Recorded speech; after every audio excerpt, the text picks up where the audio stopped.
So welcome. I'm so excited to have you here today. Why don't you go ahead and introduce yourself? Sure. My name is Lady G. I am actually honored to be here. I haven't been to like a podcast interview before, so it's kind of new to me, and I'm excited to continue with this interview. Yeah, it's very chill. No need to be nervous. No need for any of that, you know. Why don't you start by telling us how you got into music? What made you want to become a rapper? Sure. So since I was like 5, my parents were big on regional Mexican music, Latin music, all types of stuff. Because we were considered the house party people, so we would play music all the time on weekends. And when I was little, I would listen to one of Selena Quintanilla songs, and ever since then, I fell in love with a lot of music, cumbias, and then after that, it was sort of me watching MTV on Saturday mornings. Mm-hmm. So I just dig into music since then because I like the sounds, the rhythm of the music. Mm-hmm. How did you actually go about? Do you write your own music? Yeah. How did you realize that you were good at that? I would say by when I was 16. I started writing at 14, but when I started, it was just kind of cringe. Yeah. I used to write tiny songs of pop or R&B kind of songs, but then later on I decided to write verses onto hip hop, boom bap beats and stuff like that. So I gotta say, I got improved since when I was a teenager to now. Mm-hmm. Thankfully I did, because I didn't sound good at all. But yeah, it's been a long ways from me developing and learning and having experience. When you're writing your lyrics, are you writing about your personal experiences, or are you also getting stories and feelings from other people in your life too, their stories? I would say it's all of the above. I have all types of style. It could be a romantic song. It could be a rap song about being from a certain humble part of town, hood, or it could be a certain character. Because I also like to write songs about characters for intended purposes. It could be an evil character, being thuggish, all that stuff, or it could be also about personal life and what I went through. So it's a mixture of everything. Yeah. In one of your songs, in the song Queen of Midwest, you reference a bunch of Chicago. What are they called? Chicago, they're not towns, neighborhoods? Yeah. Neighborhoods? Yeah. So how much would you say that has impacted what you write about?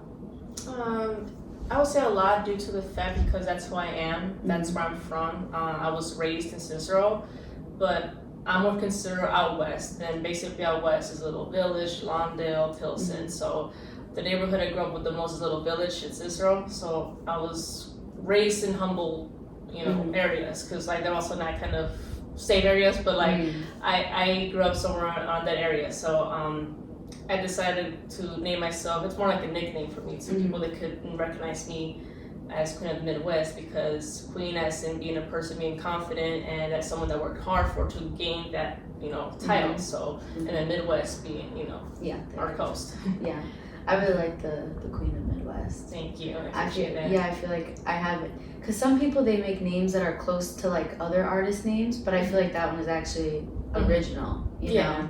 You're not trying to copy off of someone. So that's really cool. So who are some of your rapper influences then? So since I grew up more on that area, a lot of people, especially Latinos, we love to hear Kanye West, and we always played his music, Lupe Fiasco as well. My brother was into Lupe Fiasco a lot, so I learned a lot about his songs. And then we also had the reggaeton side of Daddy Yankee, Zion Lennox, Wisin and Yandel. So it was a mix of hip hop and reggaeton music. So that area that I grew up in had that around all the time. So me growing up with it, it made a huge impact on my artist. I would say in your song American Me, you do a short history lesson, which I found was super cool, because I'm not one for history. So if I'm gonna learn it, hearing it in a song is the way to go. Do you know the musical Hamilton? Oh yeah. Yeah, like that is probably the only history I know, because it was in musical form.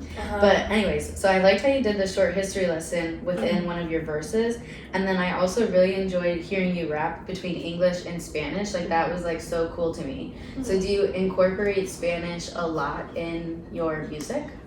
Right now, not at the moment.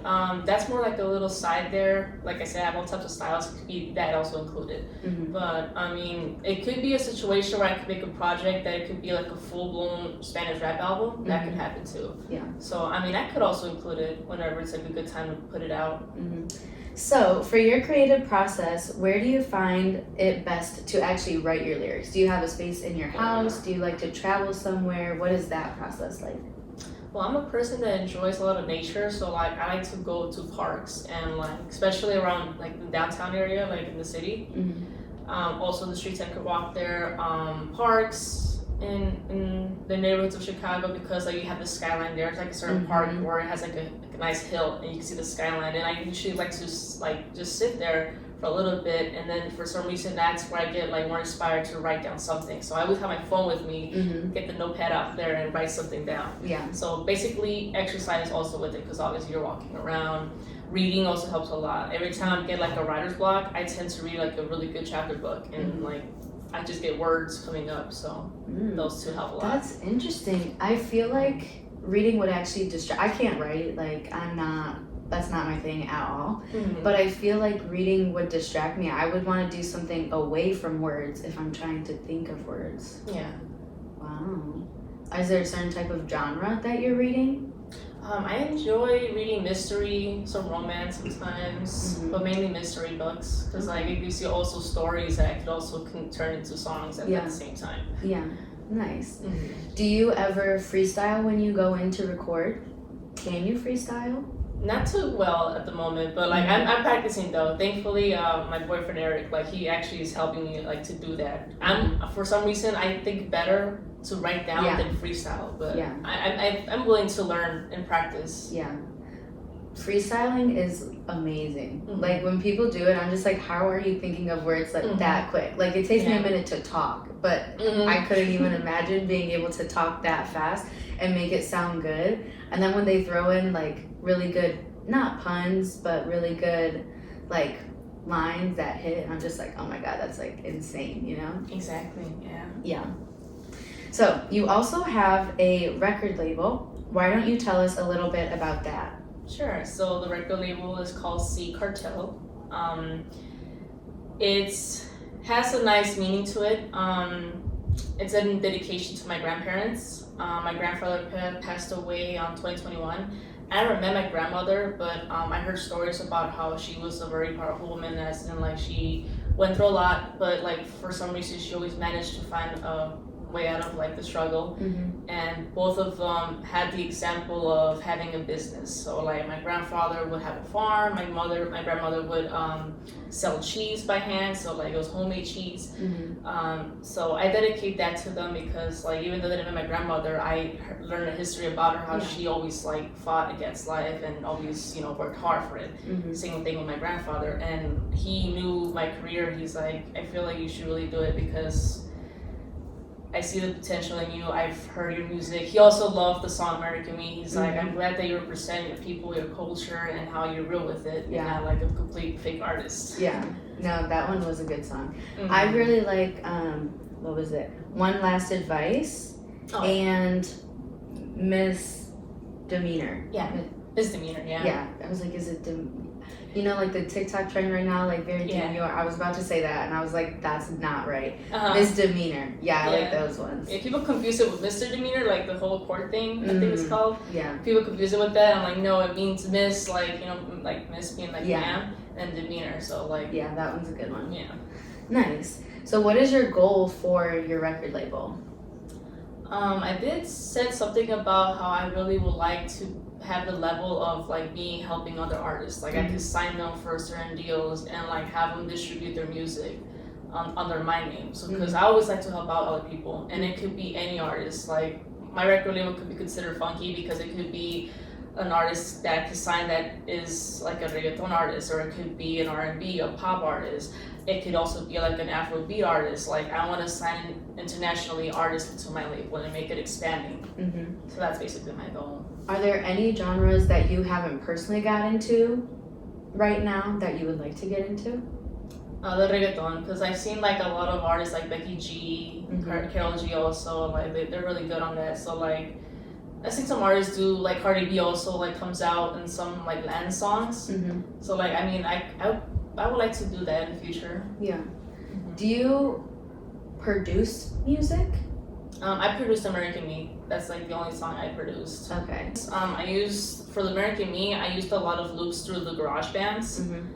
And I just combine each loop and make sure like the snare drum. I think you could also, in the app, you play your own drums there. So like I make sure to sound like a boom bap style. So yeah, I mean you can mix and also create your beats by scratch on the instruments. Mm-hmm. So do you work with other people right now to make your music?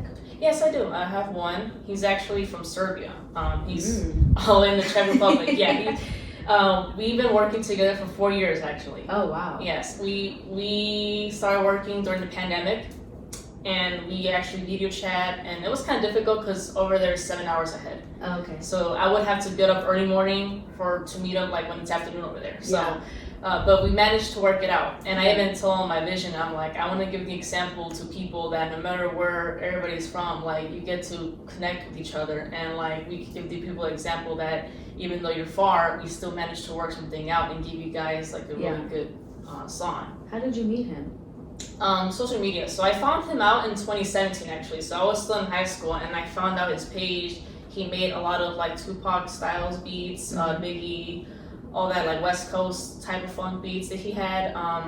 And then by 2020, I decided to give it a shot and tell him, hey, you know, how much do you sell your beats? So since then on, we've been having like a business relationship of me purchasing his beats and him also mixing and mastering my songs. Yeah, I was gonna say, does he like help you out? Can he do customized stuff for you then? Yeah, definitely, yeah. Yeah. It's cool that you already have connections like all over the place, because I'm sure he's also promoting it wherever he's at, so that just gives you like a wider audience view.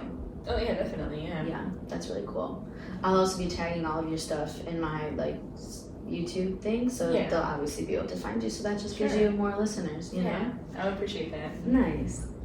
So, as far as actually starting the process for your record label, how did you go about that? Did you do anything legally for it, or have to like talk to anyone about it? Just a couple of friends of mine, they helped me get to the paperwork, but so far I just sent out the trademark paperwork, so like it's good to go for the copyrights. So I also read books just to like making sure how it starts, so like just to get some knowledge out there, but it wasn't kind of a difficult process. I mean, there were some doubts here and there, but like I decided, you know what, I'd rather just give it a shot than regret not doing it later. Yeah. I feel like too, even with my podcast, I'm just like, I don't know, like my biggest fear with starting my podcast was like having to reach out to people, and I'm like, what if I reach out to someone and they're just like straight up no, like then I just don't like rejection. So I feel like it's kind of the same thing where like I'm gonna regret it if I don't just try doing it, you know? Yeah. And look, here we both are doing what we were scared to do, and we're good, you know? Yep. Nice. So, I saw that you had performed at the Forge, actually kind of close by in Joliet, and you looked really comfortable on stage. Was that your first time performing on stage? Not really. I performed before, so I got the hang of it. And in high school, I was part of the choir, so we would perform in the auditorium with a bunch of kids. So like I did have stage fright, but then it kind of slowed down. Thankfully, I was like a little, head start to like, you know what, you're gonna deal with it in the future with your performances, so you gotta loosen up on stage. So that actually helped out. I do get nervous though, but when I do get nervous, I say like a little prayer, and then like I always like to think about my grandfather, because like he would have been proud to me to not chicken out and actually do the show. So I like to think about something positive. Also, I listen to music before going on stage. So I do have my ways to like wind down before performing. How was it performing? What was the difference of performing? Because you were in choir, so that was like a group, but then you went on stage and performed by yourself. Was that like a big difference for you, or was it still kind of just the same feeling like, oh, I'm performing in front of people? I would say a little bit difference because I'm performing to adults, so like they have more bigger opinions, and And like the first time I did perform by myself was in Atlanta, Georgia. Wow. I went down there for like this like a rap contest. Mm-hmm. And it was still during the pandemic, so there was not too much of people there. So it was like a little crowd and streaming going on. So like it wasn't too much of a big of an audience. And then from after that, it was just venues of people. So like the same kind of capacity that was in the auditorium was sitting in the venue. So I still didn't got no stage fright at all. So like I just got used to just having the attention. Yeah. Do you have any rituals that you do before going on, or like even after your performances? Well, before I usually do the prayer thing. Mm-hmm. I always like tell God, like, I thank you for, blessing me with the certain courage to me to perform and give me the strength so I could, conquer these people's hearts, and whatever I say out of them, it could like enchant them and be like, oh wow, this is a good artist. So like, basically little prayers is what I usually do before on stage. What is your end goal with your rap career? And I guess your rap, well, we already talked about your record label. So with the rap career? I would say work internationally, but what I mean by that is like with like other artists internationally. Like it could be Mexican, it could be Puerto Rican, it could be also like Nigerian or West African artists, because I also like Afrobeats a lot. So I really want to work a lot with people like that. Yeah. Do you want to do it as a full-time career? Because I feel like some people I've talked to, they're like, I don't want all the like world fame, just like maybe local fame or like United States fame, but not so much internationally. You want the international fame. Yeah, definitely, yeah. Because like I'm just more of a person that I would like to bring everybody together and just have a moment of their life to forget all their problems and just have like an hour, full-blown hour of non-stop music and having fun. So that's why I want to give it to the public. Because it's hard out there. Yeah. What is your dream collaboration? What artist? It's a good question, because like some artists, like for example, the most artist I look up to is Daddy Yankee, and like he retired from music already, so like I don't think I could have a chance with him. You just have to be good enough to get him out. You have to make him want you, you know? Yeah. But people out there though, I do also look up to Dua Lipa, so like I like some of her music, so it could be also like a good collaboration with her.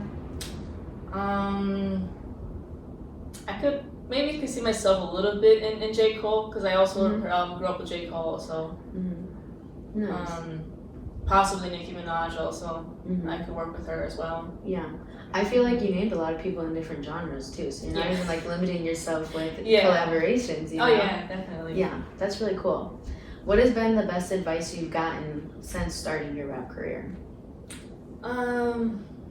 Well, I went to Daddy Yankee's concert in 2022, and that was his like last tour.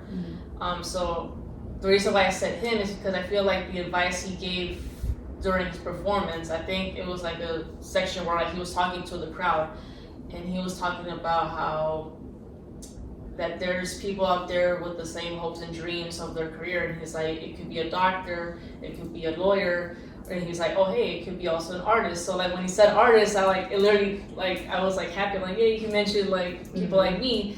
So he's like, if you really want to be an artist, just always remember that you have to keep discipline and have the mentality of you could be wherever you want to be.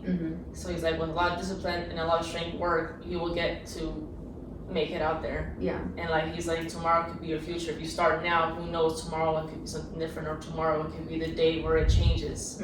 So I would take that as my advice that I ever got from my rap career. Yeah. You kind of talked about it earlier, but do you ever have doubts about your rap career? Yeah, sometimes I do. How do you get past it? I like to drown myself a lot into like my own music also and other artists, but mostly I have like a whole archives of like unreleased music of myself. So like I'm still working to put that out there though, because it's really good. So I usually just drown myself a lot into music. Also the church, I also like to balance a lot of music in church with me. So that's how I try to get my strength back to keep doing on my career. Yeah. What is your song that you're most proudest of? It would be American Me, because it made my grandfather proud, and it'll give the audience to say, hey, she actually started off by saying she's Latina. Because I've seen some other artists that like they randomly say, oh yeah, we're Latina. And like, yeah, they are Latina, but like they started off like not saying who they are or what ethnicity they are. So like, yeah, I'm starting from bottom here saying this is who I am. Like I'm keeping it always real. So that's why I'm very proud of American Me. More prouder because that was supposed to be a love song. Dedicated to a fool there because he was not worth it. And that person once told me he actually said that he's ashamed of his culture and he's also Mexican. He's also Mexican American. He was like, I'm ashamed of like being Mexican. I'm like, what? So I'm like, you know what? No. That just gave me like a boost idea to write down something, and that's how American Me was born. Yeah. That's gross. Yeah. Oh yeah. It was very cringe and horrible. That's so gross. Well, good. Take his stuff and make some money off of it, you know? Yeah. Oh yeah, definitely. Yeah. No, I feel like being authentic is really, especially with like just social media becoming like, it's already so popular. I feel like being authentic, people can look up so many things about you. And I feel creepy doing that too, because I stalked you like before coming here to like create these questions, and I'm just like, oh my God, I feel so creepy. But like, it's what I had to do to be able to send you like a list of questions, you know? Yeah. But I feel like being authentic, like anyone can fact check what you say. So even if like, I mean, you're not doing it, but even if you wanted to be like, yeah, I'm not like Latina, people could just look it up and see that you are. And then just people are not going to like you because now you're a liar and you're like ashamed of who you are. Like, so I feel like authenticity from the start is really good. Definitely. Yeah. What would be advice that you would give to a upcoming, well, we'll say a person who wants to start their rap career? What would be some advice you give them? I would say the same thing about discipline, because there are going to be moments where like you don't want to do nothing, but you have to do it for the career. So I would say discipline is a big part of it. Also your faith. You got to really have a lot of faith in yourself. It doesn't have to be like God or Jesus, or it could be Islam or any other religion you got. Invest that, because faith will help you a lot. No matter what you believe in, it will help you a lot to gain your confidence and make you believe in yourself. So yeah, I would say faith also in it. Other than that, I would just say have a lot of courageousness and do not let anyone tell you like you cannot do it. Yeah. I want to switch gears because like I said, I was stalking you. I got to see you perform on stage, like on some, where, I don't know, no, I think I watched you perform at the Forge, but then also just your cover photos. You dressed so cute. Oh, thank you. Where did you get your style from? Where did you get those boots from? Those are so cute. Yeah, well, these are from Steve Madden. I love Steve Madden. I'm such a like a very bougie girl. I love like Chanel, all that good stuff. But yeah, there's definitely some inspiration there, and you could see a lot of like Selena in there mixed in with like Eazy-E and NWA style, because I usually wear the snapback hats, and if you look through them, it says Cicero, just like how Eazy-E had Compton. So like I try not to copy too much of it, but I'm showing people how like, you know what, these are my main influencers, I'm gonna mix it up and have it there. Because I remember I read a book of Bobby Brown, and he mentioned how he was like a huge fan of like the Grandmaster Flash, and like he had like a belt that he had also kind of, but with Bobby Brown's name on it instead. So like he says that he had like a certain inspiration in there. So kind of like how I did it also. Like I mixed in those two together and made myself into like one. Yeah. Is that what you would want to be like stapled for? Like if someone had to know you based on, like as far as like fashion goes, would you want the hat or the boots to be your main thing that people know you for? I mean, that's kind of tough, because like I feel like both are myself, because like I like to dress tomboyish but also girly, but like it's like together mixed. Yeah. That hat is, I can't wear hats like, yeah, I'm not wearing a hat. It doesn't look good. So that is like, it's a really cute hat though. And I really like the boots. I don't wear shoes like that. I just feel like I would fall and break my ankle. So props to you. Because no, I appreciate that, because it's a struggle too. Like I would go to the showcases, like besides me performing, other artists performing. And I have to stand there for hours and hours. You don't bring a change of shoes? No, I don't know how I did it, but I just went, man. especially when I went down to Atlanta. Yeah. I had to stand on these black stiletto boots for like 7 hours straight until the show was over. And for some reason, I managed to survive it. I did got sore, not gonna lie, like it didn't hurt, but I did it. Yeah. Like, it's crazy. Yeah, props to you, because I mean, I'm wearing slippers right now because like I'm in my home, but even when I go out, it's like small wedges. Like I'm not. Okay, so you did have a song recently drop. Tell us about that song. Yeah, the song name is called CIC for Eternity. So the name, or the CIC stands for Cicero, but it's short, so I just cut off ERO. Kind of similar how when people say that from the CPT, like Compton. So that's why I took that little influence there and I put CIC. And then, you know, for eternity means that no matter if I'm not here one day, I'm still gonna be that person. Like how like Selena has her legacy, like even though she passed away, you know, she has that legacy and whatnot. So that's what I meant in that song. But also that song is based on a character that I have. I mean, it's not just Lady G, it's also another character that I like to portray for entertainment purposes. And she's more like a gangster thug character, also influenced by Al Capone. So I portray this character that's actually evil, cruel to like people. So like, and people actually believe it. I'm like, wow, you're that really mean? I'm like, no, it's a character. Like, it's like, I like to give the example of The Weeknd. Like, if you see his album of the After Hours, you know how he was like a crazy guy just roaming around Vegas, right? Yeah. But that's not him. It's just a character. So that's how I'm giving the people. It's just an evil, dark character. That is a really good comparison. Yeah. Yeah, because he was crazy. And he had blood and everything. I'm like, oh God. Yeah, that is a really good comparison. But I guess, do you take it as a compliment that people think it's actually you? Or I mean, it reminds me of like probably I'm a good person to act on it. Yeah. Because I mentioned in one of my songs, I put, she rolls a blunt and drives her a night ride, and I don't smoke marijuana. So like people are like, oh, you really do smoke weed? And I'm like, no, I don't. It's just it's the character. Yeah. So yeah, people do believe it. So I'm like, okay, maybe I'm a good person to portray these characters in these songs. Yeah.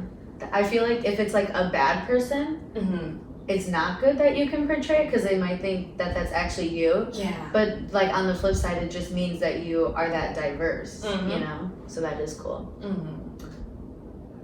I was going to ask you another question. Oh, how long does it take you to write your songs? It sometimes depends. When I wrote American Me, I think it took me like an hour or two.